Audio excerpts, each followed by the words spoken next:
എല്ലാ വർഷവും ഈ വലിയ കണക്കുകൾ മലയാളികൾക്ക് ഇപ്പോൾ പരിചിതമായി കഴിഞ്ഞു. ഗുരുവായൂരപ്പന്റെ മുന്നിലുള്ള താലി ചാർത്തൽ. വീണ്ടും ഒരു ദിവസം 250-ലേറെ വിവാഹങ്ങൾ എന്ന കണക്കാണ് ഇപ്പോൾ സൂചന. കഴിഞ്ഞ വർഷം റെക്കോർഡ് നേടിയ കല്യാണമേളത്തിനാണ് ഗുരുവായൂർ സാക്ഷ്യം വഹിച്ചത്. അതിനെ തിരുത്തുന്ന തരത്തിലാണ് ഈ 2 ദിവസങ്ങളിലേക്കുള്ള ഈ വർഷത്തെ വിവാഹ ചീട്ടുകളുടെ കണക്ക് വിരൽ ചൂണ്ടുന്നത്.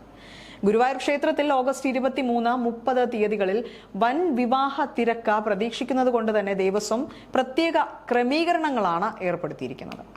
പുലർച്ചെ 4 മണി മുതൽ വിവാഹങ്ങൾ ആരംഭിക്കും. ഓഗസ്റ്റ് 23-ന് 377, ഓഗസ്റ്റ് 30-ന് 295 എന്നിങ്ങനെയാണ് വിവാഹങ്ങൾ ഇതിനോടകം തന്നെ ഷീട്ടാക്കിയിരിക്കുന്നത്. ഈ സാഹചര്യത്തിൽ ദർശനവും വിവാഹ ചടങ്ങുകളും സുഗമമായി നടത്താൻ ഗുരുവായൂർ ദേവസ്വം പ്രത്യേക ക്രമീകരണങ്ങളാണ് ഒരുക്കിയിരിക്കുന്നത്. ഭക്തർക്ക് തടസ്സമില്ലാതെ ക്ഷേത്ര ദർശനത്തിനും വിവാഹ ചടങ്ങുകൾ ഭംഗിയായി നടത്തുന്നതിനും ദേവസ്വം ക്രമീകരണങ്ങൾ ഏർപ്പെടുത്തിയതായി ഗുരുവായൂർ ദേവസ്വം ചെയർമാൻ AV ഗോപിനാഥ് അറിയിച്ചു. സമയബന്ധിതമായി പൂർത്തിയാക്കാൻ ഓഗസ്റ്റ് 23, 30 തീയതികളിൽ പുലർച്ചെ 4 മണി മുതൽ കല്യാണങ്ങൾ നടത്തും. താലികെട്ടിനായി 6 മണ്ഡപങ്ങളാണ് സജ്ജമാക്കുന്നത്. താലികെട്ട് ചടങ്ങ് നിർവഹിക്കാൻ ക്ഷേത്രം കോയിമ്മമാരെ മണ്ഡപത്തിലേക്ക് അധികമായി നിയോഗിക്കും.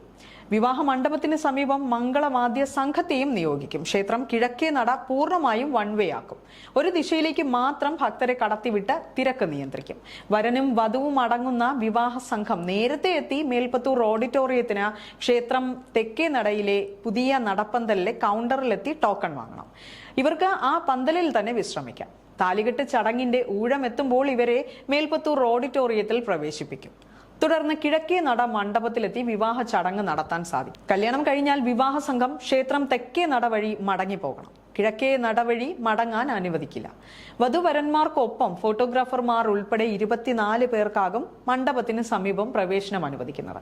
കണക്കിലധികം തിരക്ക് പ്രതീക്ഷിക്കുന്നത് കൊണ്ടാണ് ഈ ഒരു നിയന്ത്രണം ഏർപ്പെടുത്തിയിരിക്കുന്നത് എന്നാണ് അറിയിപ്പ്. ക്ഷേത്രത്തിൽ ക്രമാതീതമായ ഭക്തജന തിരക്ക് പ്രതീക്ഷിക്കുന്നത് കൊണ്ട് തന്നെ ദർശനത്തിന് കൂടുതൽ സൗകര്യമൊരുക്കാൻ ക്ഷേത്രത്തിൽ പ്രദക്ഷിണം, അടിപ്രദക്ഷിണം, ശയന പ്രദക്ഷിണം എന്നിവ അന്ന് അനുവദിക്കില്ല.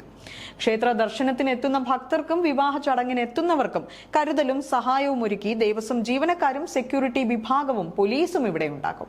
ക്ഷേത്ര ദർശനവും വിവാഹ ചടങ്ങുകളും സുഗമമായി നടത്താൻ ഭക്തജനങ്ങളുടെ പിന്തുണയും സഹായവും അഭ്യർത്ഥിച്ചിരിക്കുകയാണ് ദേവസ്വം ബോർഡ്.